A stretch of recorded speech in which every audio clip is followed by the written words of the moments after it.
California, they have done a study. 3,406 women over 40 who participated in a big national health survey administered by the Center for Disease Control and Prevention. The women who had taken oral contraceptive for more than 3 years were more than twice likely to be diagnosed with glaucoma.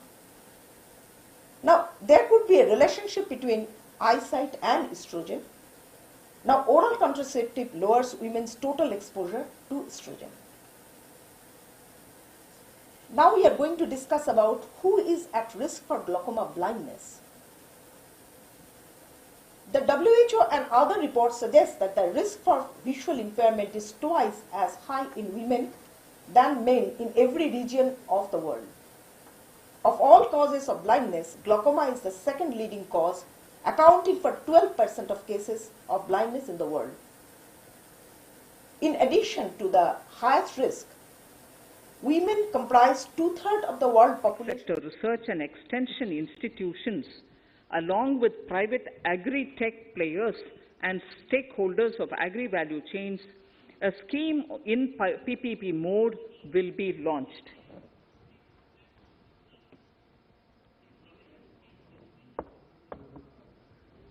Use of Kisan drones will be promoted for crop assessment, digitization of land records, spraying of insecticides and nutrients.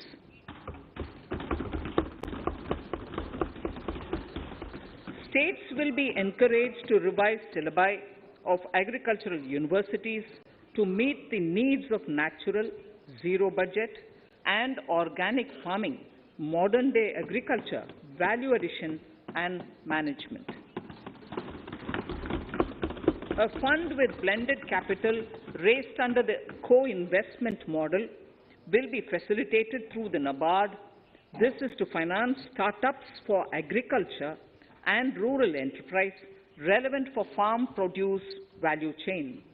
The activities of these startups will include inter alia, support for FPOs, machinery for farmers on rental basis at farm level, and technology including IT-based support. The implementation of the Kane-Betwa link project at an estimated cost of 44,605 crores will be taken up. This is aimed at providing irrigation benefits to 9.0 lakh hectare of farmers' lands, drinking water supply to 62 lakh people, 103 megawatt of hydro, 27 megawatt of solar power, allocations of 4,300 crores of rupees in the RE 21-22 and 1,400 crores of rupees in 22-23 have been made for this project. Honorable Speaker, sir, draft DPRs for 5 river links, namely Daman-Ganga Pinjal, Par-Tapi Narmada, Godavari Krishna, Krishna Pennar, and Pennar Kaveri have been finalized. Once a consensus is reached among the beneficiary states, the Centre will provide support for their implementation. For farmers to adopt suitable varieties of fruits and vegetables and to use appropriate production and harvesting techniques, our government will provide a comprehensive package with participation of state governments. MSMEs, Udyam, eShram, NCS and ASEEM portals will be interlinked. Their scope will be widened. They will now perform as portals with live organic databases, providing G2C, B2C, and B2B services. These services will relate to credit facilitation, skilling, and recruitment with an aim to further formalize the economy and enhance entrepreneurial opportunities for all. Emergency Credit Line Guarantee Scheme has provided the much-needed additional credit to more than 130 lakh MSMEs. This has helped them mitigate the adverse impact of the pandemic. The hospitality and related services, especially those by micro and small enterprises, are yet to regain their pre-pandemic level of business. Considering these aspects, the ECLGS will be extended up to March 2023, and its guarantee cover will be expanded by 50,000 crores of rupees to total cover of 5 lakh crores.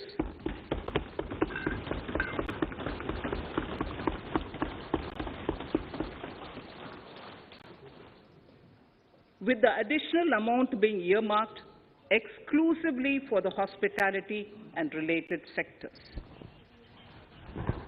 Credit Guarantee Trust for Micro and Small Enterprises, CGT-MSE, scheme will be revamped with required infusion of funds.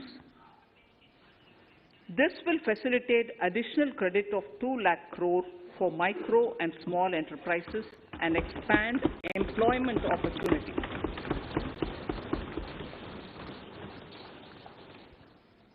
Raising and Accelerating MSME Performance, RAMP, program with outlay of 6,000 crore over 5 years will be rolled out. This will help MSME sector become more resilient, competitive and efficient.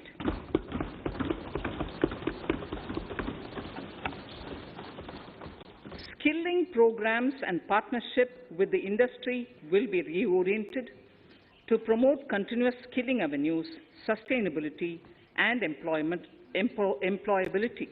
The National Skill Qualification Framework will be aligned with dynamic industry needs. Digital ecosystem for skilling and livelihood, the Desh Stack e-portal, will be launched. This aims to empower citizens to skill, reskill or upskill through online training.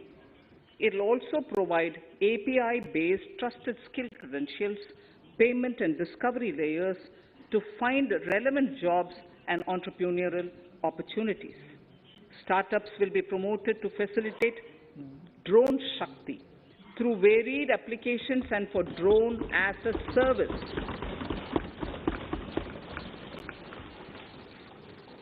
In select ITIs in all states, the required courses for skilling will be started. Due to the pandemic-induced closure of schools, our children, particularly in the rural areas and those from scheduled castes and scheduled tribes and other weaker sections, have lost almost 2 years of formal education. Mostly, these are children in government schools. We recognize the need to impart supplementary teaching and to build a resilient mechanism for education delivery. For this purpose, One Class, One TV channel program of PM E-Vidya will be expanded from 12 to 200 TV channels. This will enable all states to provide supplementary education in regional languages for classes 1 to 12.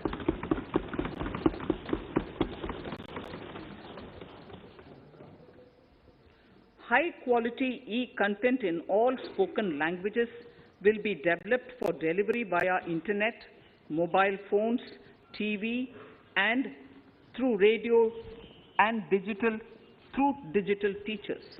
A competitive mechanism for development of quality e-content by the teachers will be set up to empower and equip them with digital tools of teaching and facilitate better learning outcomes.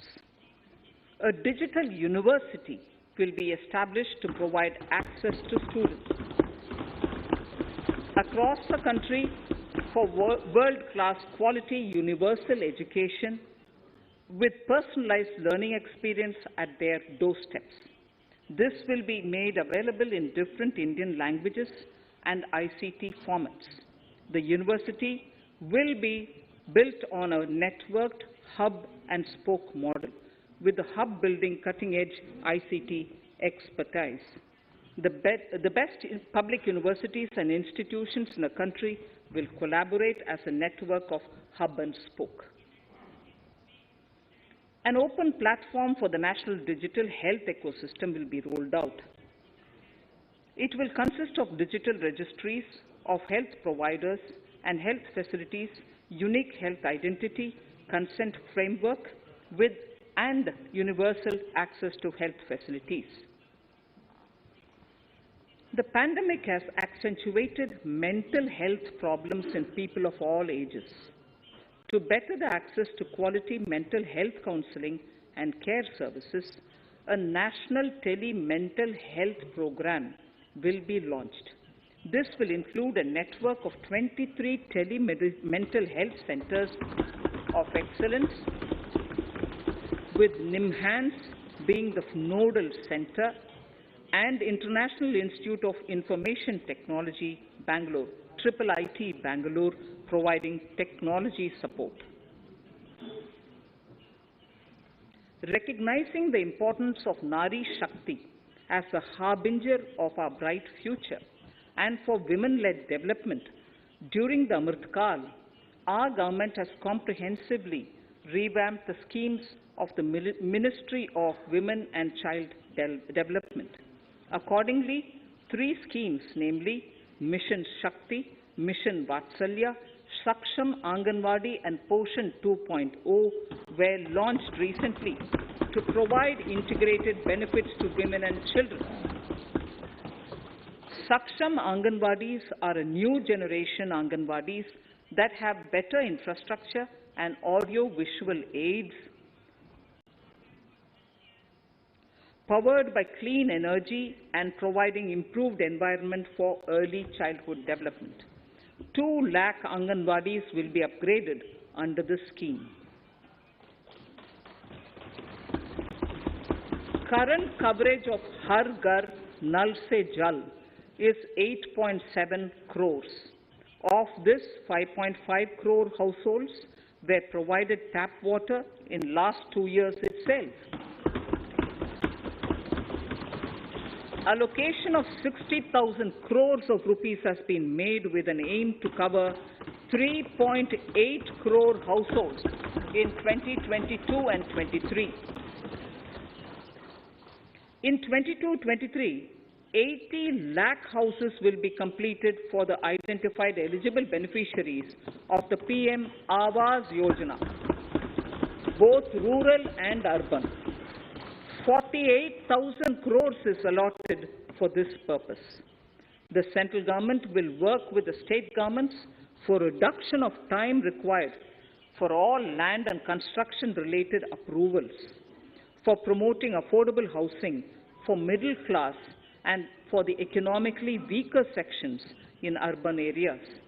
We shall also work with the financial sector regulators to expand access to capital along with reduction in cost of intermediaries. A new scheme, Prime Minister's Development Initiative for the Northeast, will be implemented through the Northeastern Council. It will fund infrastructure in the spirit of PM Gati Shakti and social development projects based on felt needs of the Northeast. This will enable livelihood activities for youth and women, filling the gaps in various sectors. It will not be a substitute for existing central or state schemes. While the central ministries may also post their candidate projects, priority will be given to those posted by the states. An initial allocation of 1,500 crores of rupees will be made, and the initial list of projects is given in Annexure 1 of my speech. Our vision to improve the quality of life of citizens in the most backward districts of the country through Aspirational Districts program has been translated into reality in a very short span of time. 95% of those 112 districts have made significant progress in key sectors such as health, nutrition, financial inclusion, and basic infrastructure. They have surpassed even some of the state average values.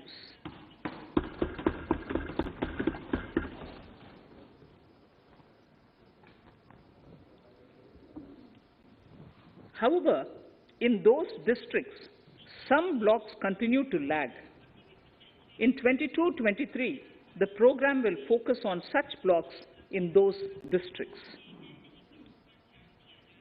Border villages with sparse population, limited connectivity, and infrastructure often get left out from the development gains.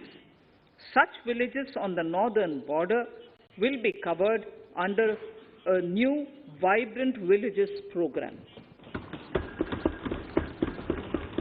The activities will include construction of village infrastructure, housing, tourist centers, road connectivity, provisioning of decentralized renewable energy, direct-to-home access for Doordarshan and educational channels, and support for their livelihood generation.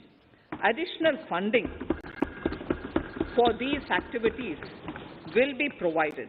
Existing schemes will be converged. We will define their outcomes and monitor them on a constant basis. In 2022, 100% of 1.5 lakh post offices will come on the core banking system, enabling financial inclusion and access to accounts through net banking, mobile banking, ATMs, and also provide online transfer of funds between post office accounts and bank accounts.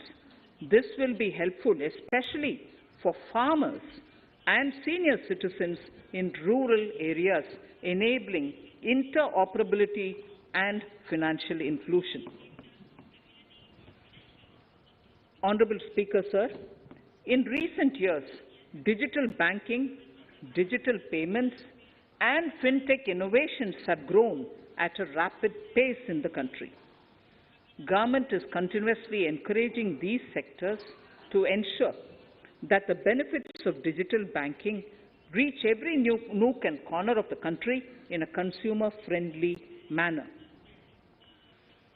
Taking forward this agenda and to mark 75 years of our independence, it is proposed to set up 75 digital banking units in 75 districts of the country by scheduled commercial banks. The financial support for digital payment ecosystem announced in the previous budget will continue in 22-23 as well. This will encourage further adoption of digital payments. There will also be a focus to promote use of payment platforms that are economical and user-friendly.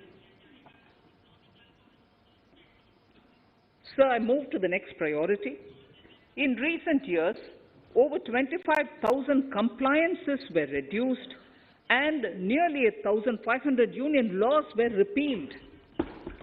This is the result of our government's strong commitment for minimum government and maximum governance. 1,486 union laws were repealed.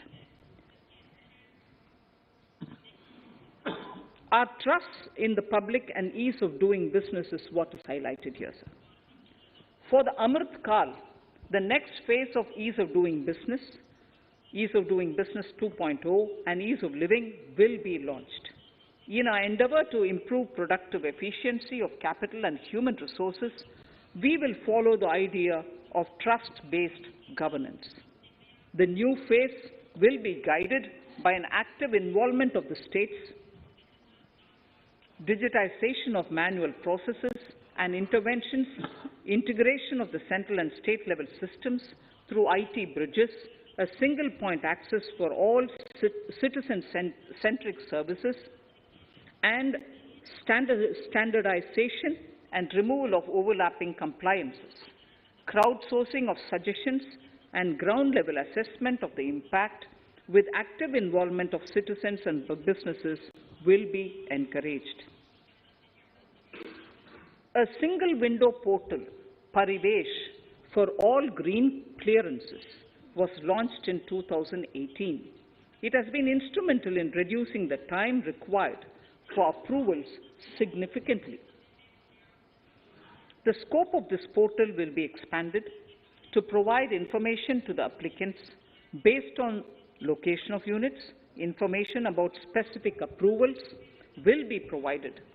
It will enable application for all 4 approvals through a single form and tracking of the process through Centralized Processing Center Green, CPC Green. E-passports. The issuance of e-passports using embedded chip and futuristic technology will be rolled out in 22-23 to enhance the convenience for the citizens in their overseas travel. By the time of India at 100, nearly half our population is likely to be living in urban areas. To prepare for this, orderly urban development is of critical importance. This will help realize the country's economic potential, including livelihood opportunities for the demographic dividend. For this, on the one hand, we need to nurture the megacities and their hinterlands to become current centers of economic growth. On the other, we need to facilitate Tier 2 and Tier 3 cities to take on the mantle in the future. This would require us to reimagine our cities into centers of sustainable living with opportunities for all, including women and our youth. For this to happen, urban planning cannot continue with a business-as-usual approach. We plan to steer a paradigm change. A high-level committee of reputed urban planners, urban economists, and institutions will be formed to make recommendations on urban sector policies, capacity building, planning, implementation, and governance. For urban capacity building, support will be provided to the states. Modernization of building bylaws, town planning schemes, transit-oriented development will be implemented. This will facilitate reforms for people to live and work closer to the mass transit systems. The central government's financial support for mass transit projects and Amrit scheme will be leveraged for formulation of action plans and their implementation for facilitating the TOD and TPS by the states.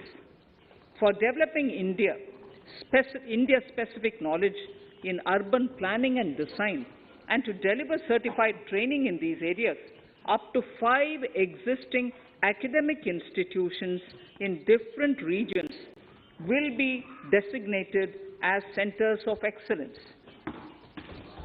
These centers will be provided endowment fund of 250 crore each.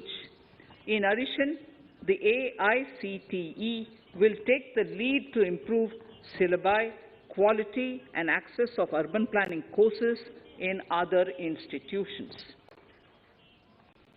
We will promote a shift to use of public transport in urban areas.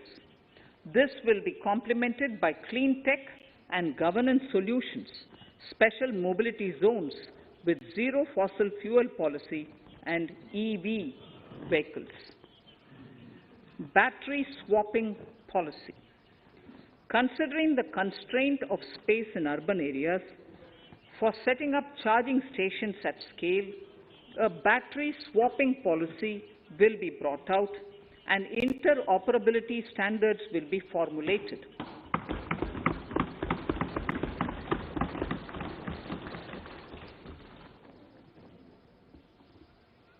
The private sector will be encouraged to develop sustainable and innovative business models for battery or energy as a service.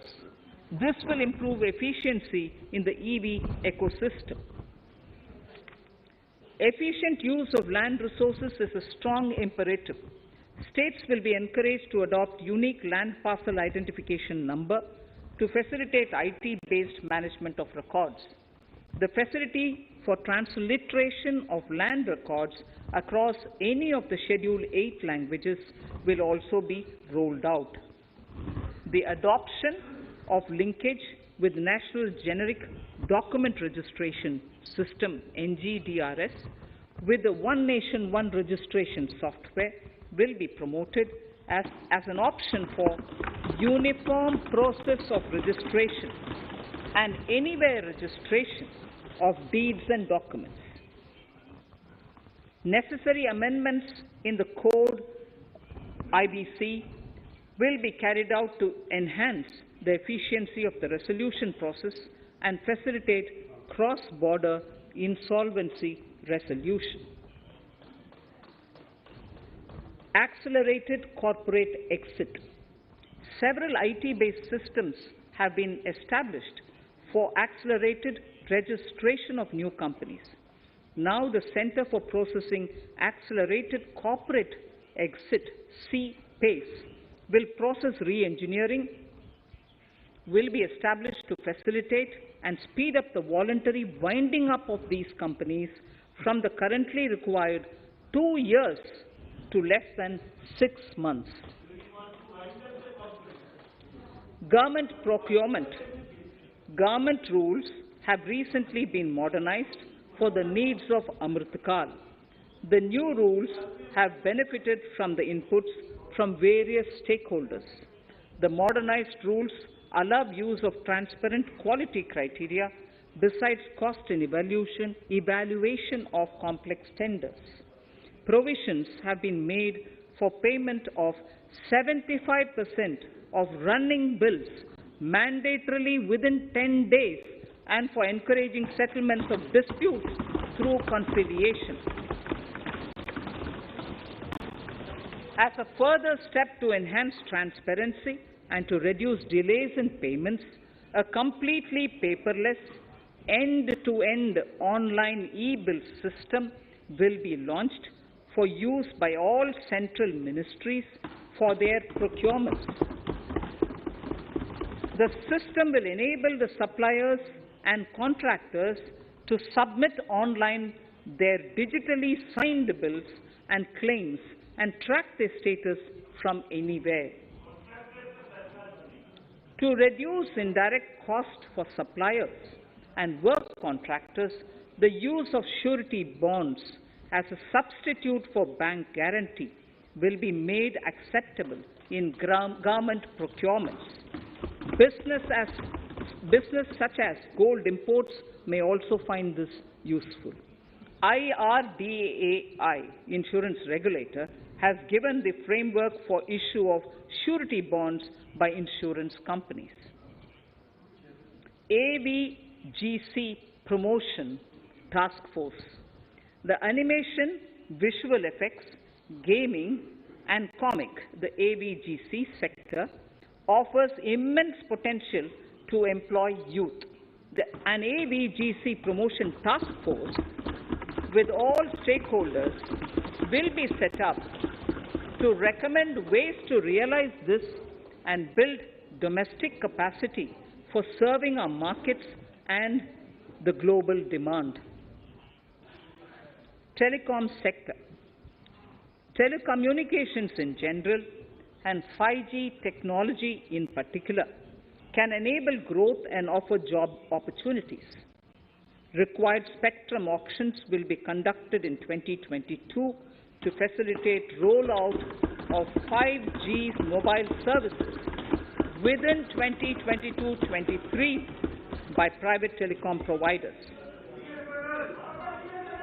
A scheme for design-led manufacturing will be launched to build a strong ecosystem for 5G as part of the production-linked incentive scheme.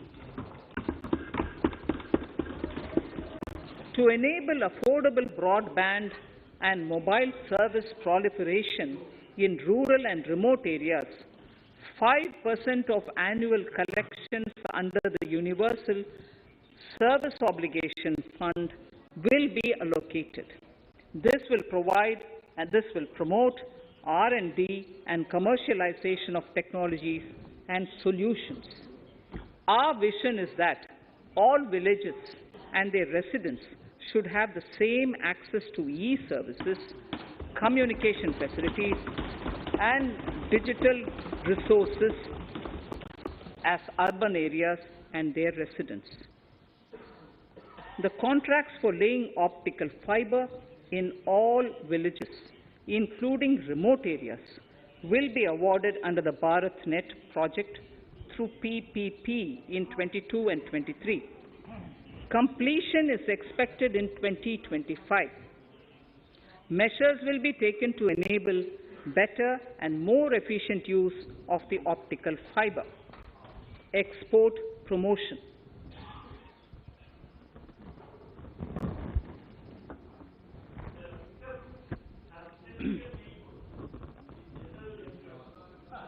The Special Economic Zones Act will be replaced with a new legislation that will enable the states to become partners in development of enterprise and service hubs. This will cover all large existing and new industrial enclaves to optimally utilize available infrastructure and enhance competitiveness of exports. Atmanirbharta in defense. Our government is committed to reducing imports and promoting Atmanirbharta in equipment for the armed forces. 68% of the capital procurement budget will be earmarked for domestic industry in 22-23, up from 58% in 21-22. Defense R&D will be opened up for industry, startups, and academia, with 25% of defense R&D budget earmarked. Private industry will be encouraged to take up design and development of military platforms and equipment in collaboration with DRDO and other organizations through SPV model. An independent nodal umbrella body will be set up for meeting wide-ranging testing and certification requirements. Artificial intelligence, geospatial systems and drones, semiconductor and its ecosystem, space economy, genomics and pharmaceuticals, green energy and clean mobility systems have immense potential to assist sustainable development at scale and modernize the country. They provide employment opportunities for our youth and make Indian industry more efficient and competitive. Supportive policies, light touch regulations, facilitative actions to build domestic capacities and promotion of research and development will guide the government's approach. For R&D in the sunrise opportunities, in addition to efforts of collaboration among academia, industry and public institutions, government contribution will be provided. Energy transition and climate change. The risks of climate change are the strongest negative externalities that affect India and other countries. As Honorable Prime Minister said at the COP26 summit in Glasgow last November, and I quote, "What is needed today is mindful and deliberate utilization instead of mindless, destructive consumption," unquote. The low-carbon development strategy, as enunciated in the Panchamrit that he announced is an important reflection of our government's strong commitment towards sustainable development. The strategy opens up huge employment opportunities and will take the country on a sustainable development path. This budget proposes several near-term and long-term actions accordingly. Solar power.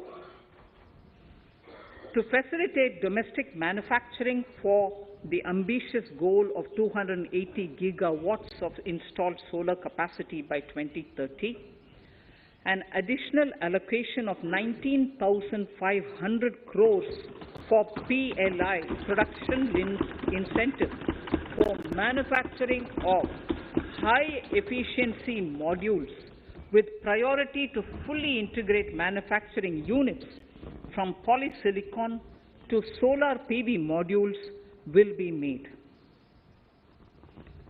Honorable Speaker, sir, the circular economy transition is expected to help in productivity enhancement as well as creating large opportunities for new businesses and jobs. The action plans for 10 sectors such as electronic waste, end-of-life vehicles, used oil waste, toxic and hazardous industrial waste are already ready.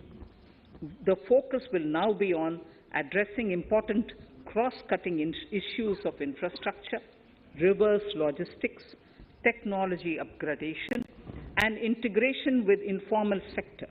This will be supported by active public policies covering regulations, extended producers' responsibilities, framework, and innovation facilities. 5 to 7% biomass pellets will be co-fired in thermal power plants, resulting in carbon dioxide savings of 38 MMT annually. This will also provide extra income to farmers and job opportunities to locals and help avoid stubble burning in agricultural fields. Saving energy is an important aspect of the energy management. Hence, energy efficiency and savings measures will be promoted. This will be done in large commercial buildings through the energy service company business model. It will facilitate capacity building and awareness for energy audits, performance contracts, and common measurement of and verification protocol. 4 pilot projects for coal gasification and conversion of coal into chemicals required for the industry will be set up to evolve technical and financial viability. The policies and required legislative changes to promote agroforestry and private forestry will be brought in. In addition, financial support will be provided to farmers belonging to scheduled castes and scheduled tribes who want to take up agroforestry. Honorable Speaker, I now move to the 4th priority, financing of investments. Capital investment holds the key to speedy and sustainable economic revival and consolidation through its multiplier effect. Capital investment also helps in creating employment opportunities, induced enhanced demand for manufactured input from large industries and MSMEs, services from professionals, and help farmers through better agri-infrastructure. The economy has shown strong resilience to come out of the effects of the pandemic with high growth. However, we need to sustain that level to make up for the setback of 2020-2021. As outlined in para 5 earlier, the virtuous cycle of investment requires public investment to crowd in private investment. At this stage, private investments seem to require that support to rise to their potential and to the needs of the economy. Public investment must continue to take the lead and prime the private investment and demand in 2022-23. Considering the above imperative, the outlay for capital expenditure in the Union budget is once again being stepped up sharply by 35.4% from 5.54 lakh crore in the current year to 7.50 lakh crores in 22-23. This has increased to more than 2.2 times the expenditure of 2019-20. This outlay in 22-23 will be 2.9% of the GDP. Effective capital expenditure. With this investment taken together with the provision made for creation of capital assets through grants and aid to states, the effective capital expenditure of the central government is estimated at 10.68 lakh crores in 22-23, which will be about 4.1% of the GDP. Green bonds. As a part of the government's overall market borrowings in 22-23, sovereign green bonds will be issued for mobilizing resources for green infrastructure. The proceeds will be deployed in public sector projects which help in reducing the carbon intensity of the economy. Gift IFSC. World-class foreign universities and institutions will be allowed in the gift city to offer courses in the financial management, fintech, science, technology, engineering, and mathematics free from domestic regulations, except those by the IFSCA to facilitate availability of high-end human resources for financial services and technology. An international arbitration center will be set up in the gift city for timely settlement of disputes under international jurisprudence. Services for global capital for sustainable and climate finance in the country will be facilitated in the gift city. Infrastructure status.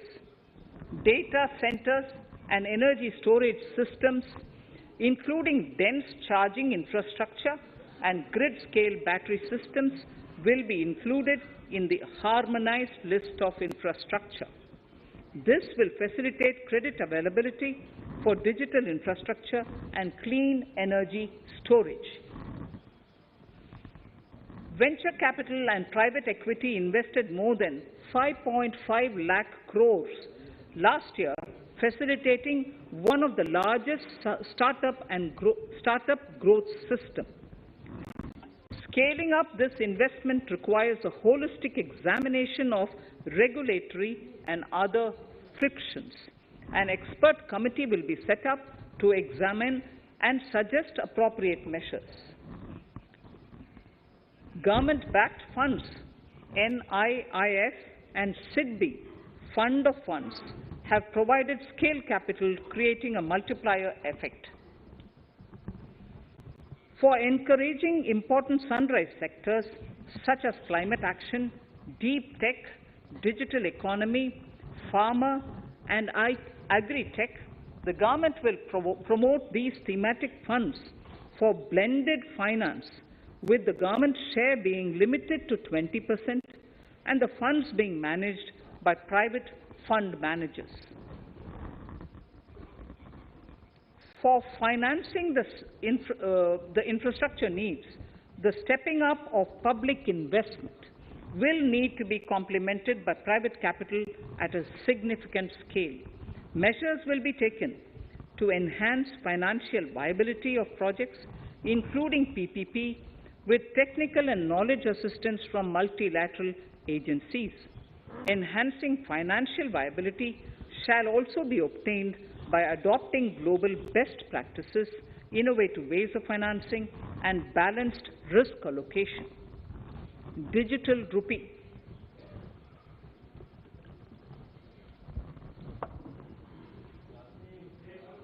Introduction of a central bank digital currency will give a big boost to digital economy. Digital currency will also lead to a more efficient and cheaper currency management system. It is therefore proposed to introduce digital rupee using blockchain and other technologies to be issued by the Reserve Bank of India starting 2022 and 23. Financial assistance to states for capital investment. Reflecting the true spirit of cooperative federalism, the central government is committed to bolstering the hands of the states in enhancing their capital investment towards creating productive assets and generating remunerative employment. The scheme for financial assistance to states for capital investment has been extremely well received by the states. In deference to the requests received during my meeting with the chief ministers and state finance ministers, the outlay for this scheme is being enhanced from 10,000 crores in the budget estimates to 15,000 crores in the revised estimates for the current year.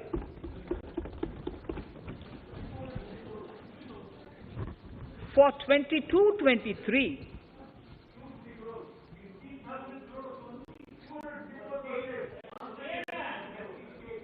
I'll repeat that sentence for the benefit of many of our honourable members. In deference to the requests received during my meeting with chief ministers and state finance ministers, the outlay for this scheme is being enhanced from 10,000 crores in the BE to 15,000 crores, 15,000 crores in the RE of the current year.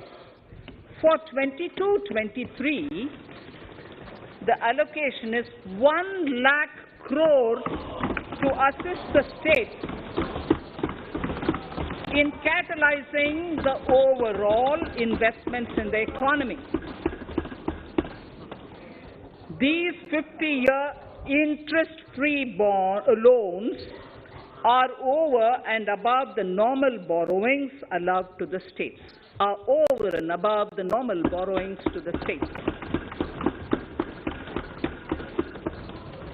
This allocation will be used for PM Gati Shakti related and other productive capital investments of the states. It will also include components for supplemental funding for priority segments of PM Gram Sadak Yojana, including support for the state's share, digitization of the economy, including digital payments and completion of OFC network, and reforms related to building bylaws, town planning schemes, transit-oriented development, and transferable development rights.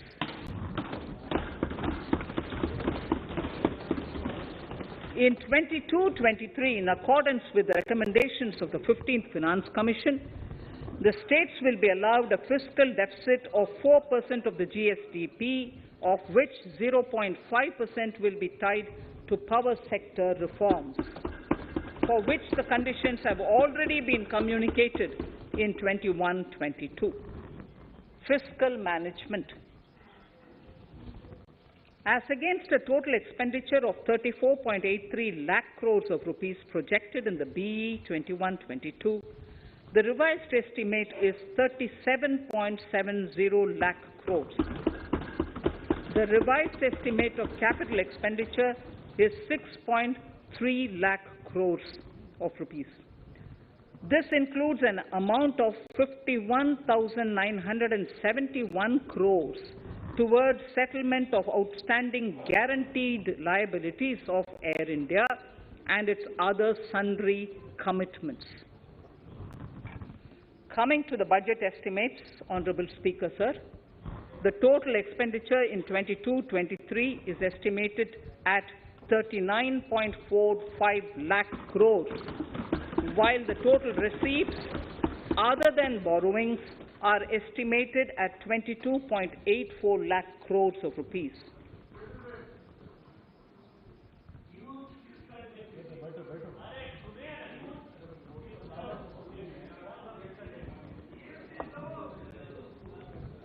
The revised fiscal deficit, Honourable Speaker, in the current year is estimated at 6.9% of the GDP, as against 6.8% projected in the budget estimates.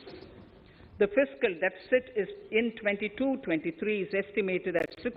Nurture growth through public investment to become stronger and sustainable. I will now move to part B of my speech.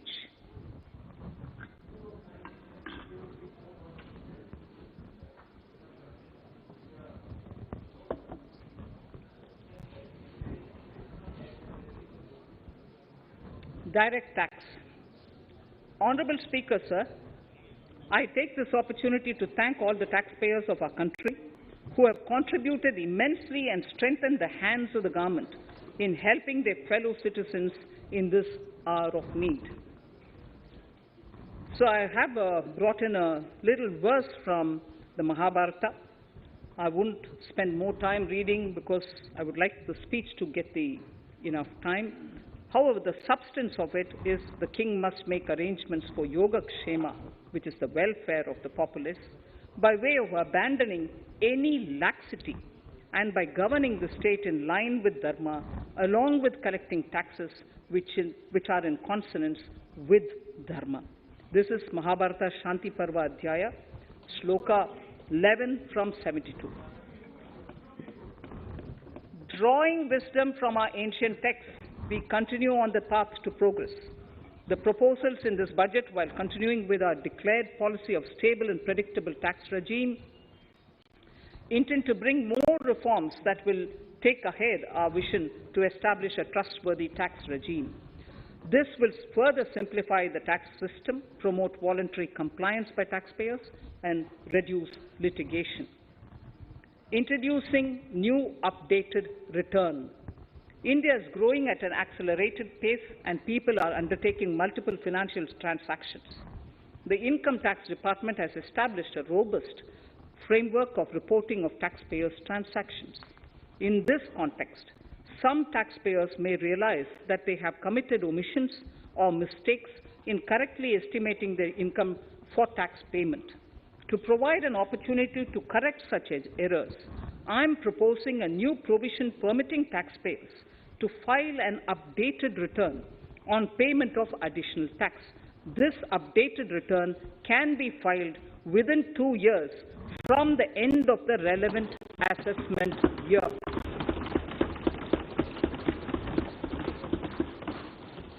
Honorable Speaker, sir, presently, if the department finds out that some income has been missed out by an assessee, it goes through a lengthy process of adjudication.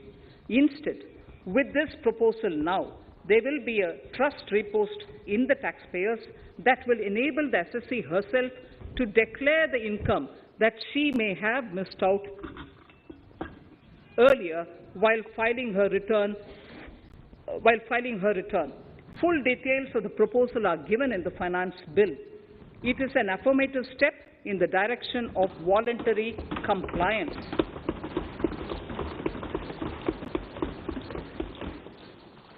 Reduced alternative minimum tax rate and surcharge for cooperatives. Currently, cooperative societies are required to pay alternate minimum tax at the rate of 18 and 1.5%.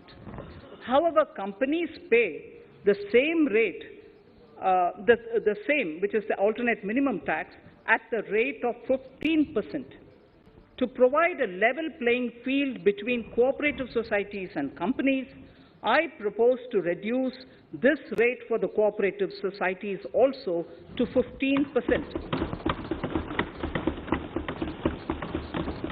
Honorable Speaker, sir, I also propose to reduce the surcharge on cooperative societies from the present 12% to 7% for those having total income of more than 1 crore and up to 10 crores. This would help in enhancing income of cooperative societies and its members who are mostly from the rural and from farming communities.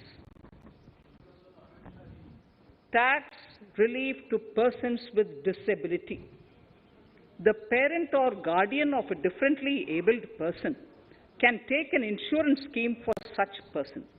The present law provides for deduction to the parent or guardian only if the lump sum payment or annuity is available to the differently abled person on the death of the subscriber, that is the parent or the guardian. There could be situations where the differently abled dependent may need payment of annuity or lump sum amount even during the lifetime of their parent or guardian. I propose thus to allow the payment of annuity and lump sum amount to the differently abled dependent during the lifetime of the parent and guardians, that is parent or guardians, attaining the age of 60 years. Parity between employees of the state and central governments. At present, the central government contributes 14% of the salary of its employee to the National Pension System, NPS, Tier 1. This is allowed as a deduction in computing the income of the employee. However, such deduction is allowed only to the extent of 10% of the salary in case of employees of the state governments. To provide equal treatment to both central and state government employees, I propose to increase the tax deduction limit from 10% to 14% on employers' contribution to the MPS account of state government employees as well. This would help in enhancing the social security benefits of the state government employees and bring them at par with central government employees. Incentives for startups. Startups have emerged as drivers of growth for our economy. Over the past few years, the country has seen a manifold increase in successful startups. Eligible startups established before 31/3/2022 had been provided a tax incentive for 3 consecutive years out of the 10 years from incorporation. In view of the COVID pandemic, I propose to extend the period of incorporation of the eligible startup by 1 more year, that is, up to 31/3/2023, for providing such tax incentives.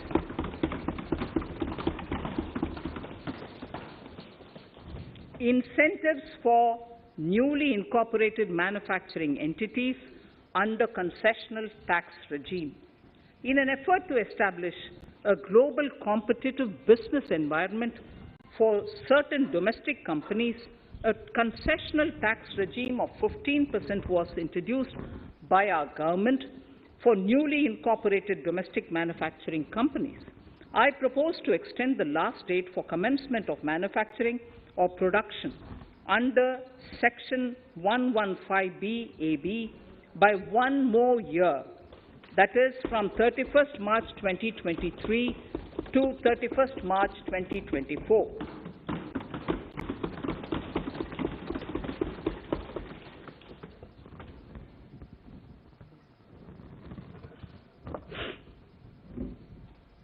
Scheme for taxation of virtual digital assets. There has been a phenomenal increase in transaction in virtual digital assets. The magnitude and frequency of these transactions have made it imperative to provide for a specific tax regime. Accordingly, for the taxation of virtual digital assets, I propose to provide that any income from transfer of any virtual digital asset shall be taxed at the rate of 30%, 30%. No deduction in respect of any expenditure or allowance shall be allowed while computing such income except cost of acquisition. Further, loss from transfer of virtual digital asset cannot be set off against any other income. Further, in order to capture the transaction details, I also propose to provide for TDS on payment made in relation to transfer of virtual digital asset at the rate of 1% of such consideration above a monetary threshold. gift of virtual digital asset is also proposed to be taxed in the hands of the recipient.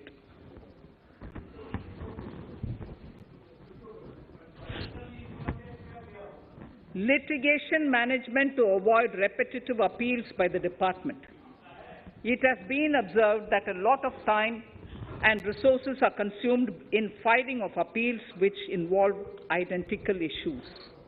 Taking forward our policy of sound litigation management, I propose to provide that if a question of law in the case of an assessee is identical to a question of law which is pending in the appeal before a jurisdictional High Court or Supreme Court, in any case, the filing of further appeal in the case of this assessee by the department shall be deferred till such a question of law is decided by the jurisdictional High Court or the Supreme Court.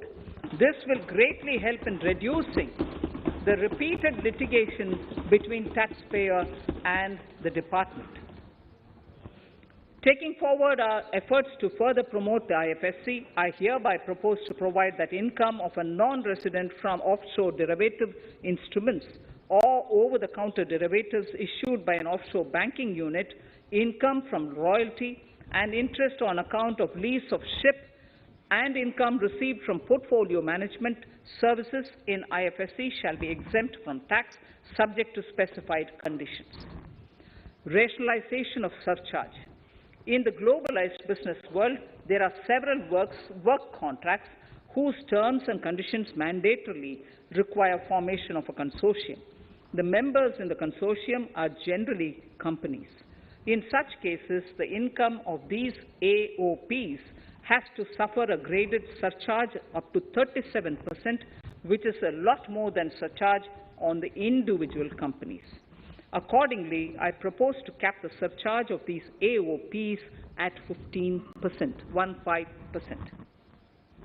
Further, the long-term capital gains on listed equity shares, units, etc., are liable to maximum surcharge of 15%, while other long-term capital gains are subjected to a graded surcharge which goes up to 37%. I propose to cap the surcharge on long-term capital gains arising on transfer of any type of assets at 15%. This step will give a boost to startup community, and along with my proposal on the extended tax benefits to manufacturing companies and startups, reaffirms our commitment to Atmanirbhar Bharat. Clarification in relation to health and education cess as business expenditure. The income tax is not an allowable expenditure for computation of business income. This includes tax as well as surcharges.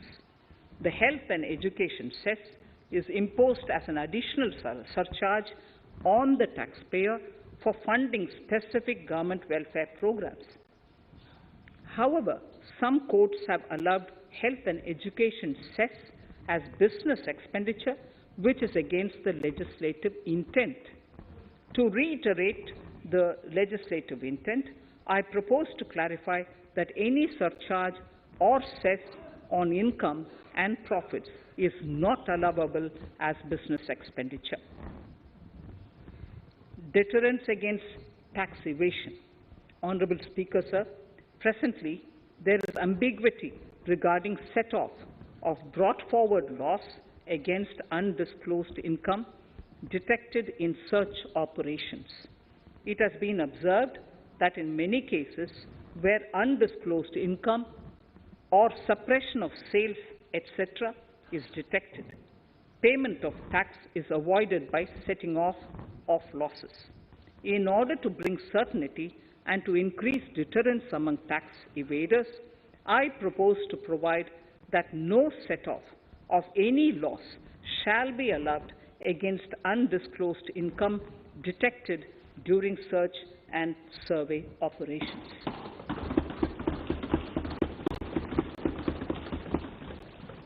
It has been noticed that as a business promotion strategy, there is a tendency on businesses to pass on benefits to their agents. Such benefits are taxable in the hands of the agents.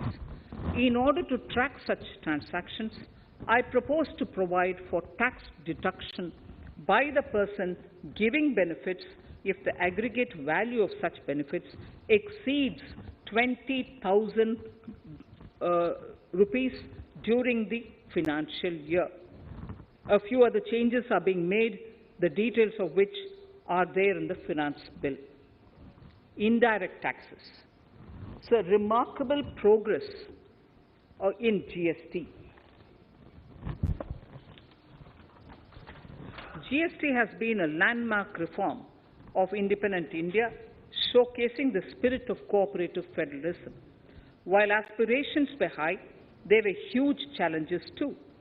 These challenges were overcome deftly and painstakingly under the guidance and the oversight of the GST Council.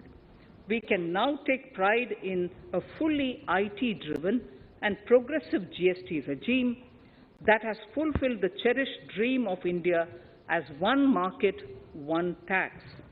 There are still some challenges remaining, and we aspire to meet them in the coming year.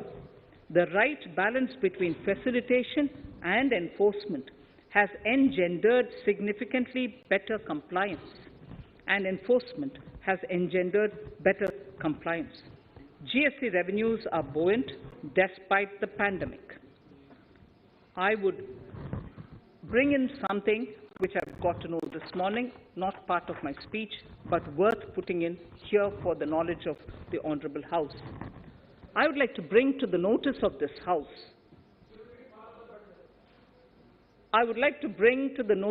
House that the gross GST collections for the month of January 22 are rupees 1,40,986 crores, which is the highest since the inception of GST.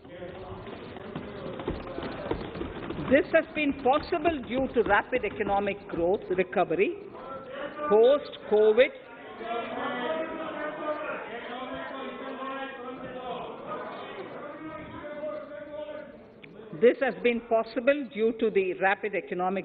recovery post-COVID, as well as various policy and administration undertaken by central and state tax administrations. Taxpayers deserve applause for this growth. Not only did they adapt to the changes, but enthusiastically contributed to the cost of paying taxes. Special economic zones. In part A of my speech, I have referred to the proposed reforms in SEZs. Alongside, we will also undertake reforms in customs administration of SEZs, and it shall henceforth be fully IT-driven and function on the Customs National Portal with a focus on higher facilitation and with only risk-based checks. This will ease doing business by SEZ units considerably. This reform shall be implemented by 30th September 2022. Customs reforms and duty rate changes.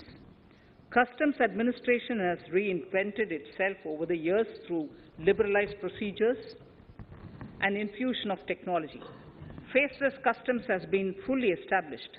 During COVID-19 pandemic, customs formation have done exceptional frontline work against all odds, displaying agility and purpose. Customs reforms have played a very vital role in domestic capacity creation, providing level playing field to our MSMEs, easing the raw material supply side constraints, enhancing ease of doing business, and being an enabler to other policy initiatives such as PLI and phased manufacturing plans. My proposal on customs side are aligned to these objectives. Project imports and capital goods. National Capital Goods Policy 2016 aims at doubling the production of capital goods by 2025. This would create an employment opportunities and result in increased economic activity. However, several duty exemptions, even extending to over 3 decades, in some cases have been granted to capital goods for various sectors like power, fertilizer, textiles, leather footwear, food processing, and fertilizers. These exemptions have hindered the growth of the domestic capital goods sector. Similarly, project import duty concessions have also deprived the local producers of a level playing field in areas like coal mining projects, power generation, transmission or distribution projects, railway and metro projects. Our experience suggests that reasonable tariffs are conducive to the growth of domestic industry and make in India without significantly impacting the cost of essential imports. Accordingly, Honourable Speaker, Sir, it is proposed to phase out the concessional rates in capital goods and project imports gradually and apply a moderate tariff of 7.5%. Certain exemptions for advanced machineries that are not manufactured within the country shall continue. A few exemptions are being introduced on inputs like specialized castings, ball screw, and linear motion guide to encourage domestic manufacturing of capital goods. In the last two budgets, we have rationalized several customs exemptions. We have once again carried out an extensive consultation, including by crowdsourcing. As a result of these consultations, more than 350 exemption entries are proposed to be gradually phased out. These include exemptions on certain agricultural produce,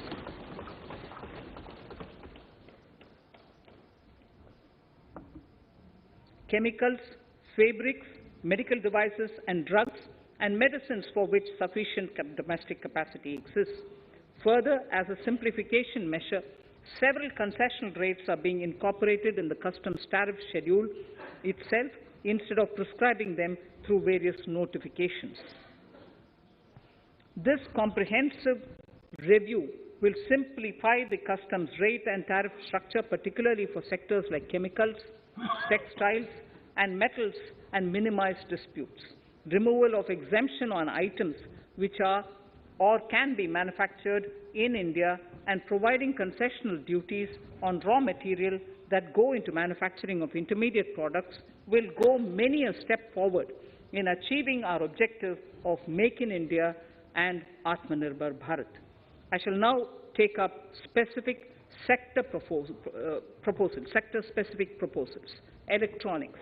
Electronic manufacturing has been growing rapidly. Customs duty rates are being calibrated to provide a graded rate structure to facilitate domestic manufacturing of wearable devices, hearable devices, and electronic smart meters. Duty concessions are being given to parts of transformer of mobile phone chargers and camera lens of mobile camera module and certain other such items. This will enable domestic manufacturing of high-growth electronic items. Gems and jewellery. To give a boost to the gems and jewellery sector, customs duty on cut and polished diamonds and gemstones is being reduced to 5%. Simply sawn diamond would attract nil customs duty. To facilitate export of jewellery through e-commerce, a simplified regulatory framework shall be implemented by June this year.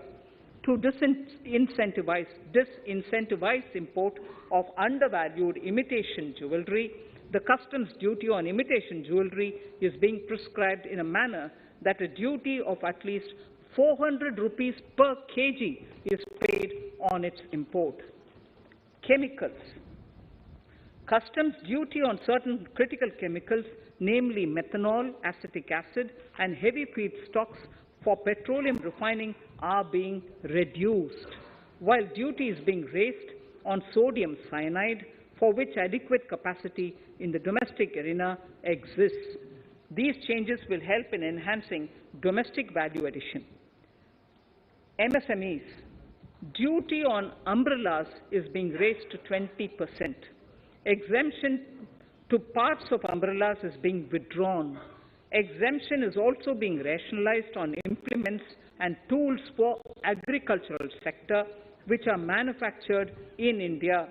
Customs duty exemption given to steel scrap last year is being extended for another year to provide relief to MSME secondary steel producers.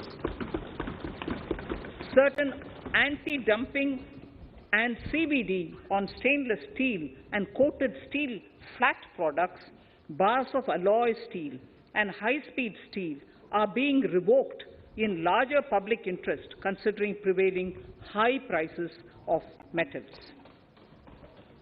To incentivize exports, exemptions are being provided on items such as embellishment, trimmings, fasteners, buttons, zipper, lining material, specified leather, furniture fittings, and packaging boxes that may be needed by bona fide exporters of handicrafts, textiles, leather garments, leather footwear, and other goods. Honorable Speaker, sir, duty is being reduced on certain inputs required for shrimp aquaculture so as to promote its exports. Tariff measure to encourage blending of fuel. Blending of fuel is a priority for this government. To encourage the efforts for blending of fuel, unblended fuel shall attract an additional differential excise duty of Rs 2 per litre from first day of October 22. A few other changes are being made in duty rates, customs, tariff and customs law, the details of which are there in the finance bill. Mr. Speaker, sir, with these words, I commend the budget to this august House. Thank you. Item number 2, Srimati Nirmala Sitharaman ji.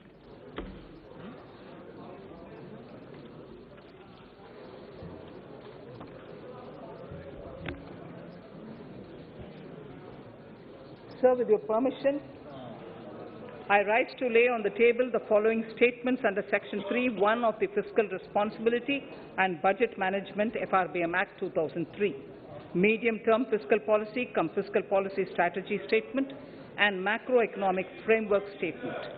Item number 3, Vitt Videk 2020, Nirmala Sitharaman ji. Sir, item number 3, Finance Bill. Sir, with your permission, I rise to move for leave to introduce the Finance Bill 2022. प्रश्न ये कि वित्त विधेयक को पुनर्स्थापित करने की अनुमति प्रदान की जाए। जो सदस्य इसके पक्ष में हाँ कहें, जो सदस्य विरोध में ना कहें, मेरे विचार में निर्णय हाँ वालों के पक्ष में, हाँ वालों के पक्ष में। माननीय मंत्री जी, वित्त विधेयक को पुनर्स्थापित करें। Sir, I introduce the bill. सभा की कार्रवाई कल बुधवार दिनांक 2 फरवरी 2022 को साढ़े 4 बजे तक के लिए स्थगित की जाती है।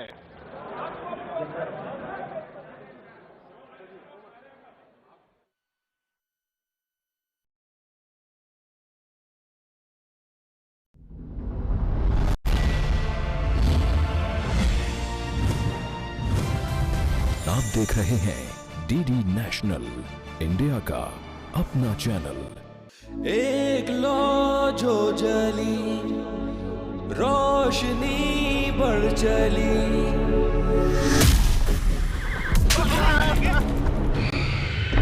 अरे होश तो हम तुम्हारा ठिकाने लगाएंगे। हमें बचा लीजिए। आप कौन हैं? वो हमें मार देंगे। कब तक हम इस खौफ में जीते रहेंगे? अन्याय करना पाप है, लेकिन अन्याय को सहना भी तो गलत है ना। मुश्किलों से निकलकर आत्मनिर्भर बनने के लिए रेडी है।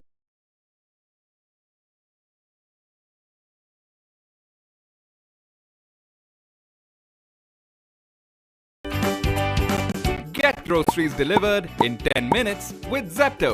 Download the app now. Now, potential higher risk for glaucoma blindness in women. Approximately 10% of primary angle closure, open angle glaucoma, and 25% primary angle closure cases are bilaterally blind. And again, I am telling you, primary angle closure is more common in women and more in India.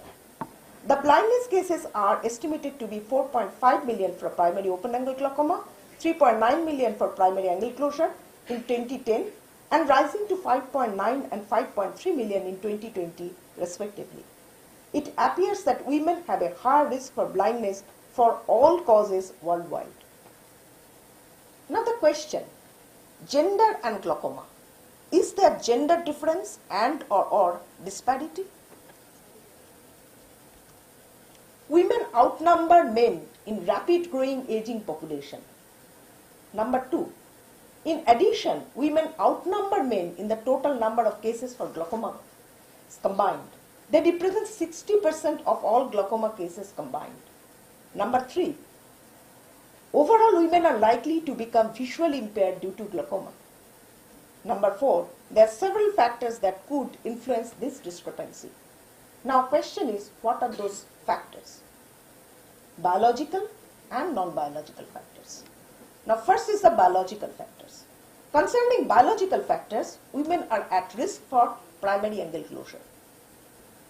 Now, female sex hormone provides some protective effect to the optic nerve. After menopause, women may they have lost their protective effect, and therefore the risk for primary open angle glaucoma reaches that of men. Now we come to non-biological factors. What are they?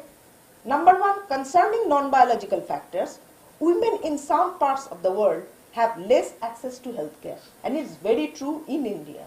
Number 2, in addition, women were 24% less likely to be treated for glaucoma.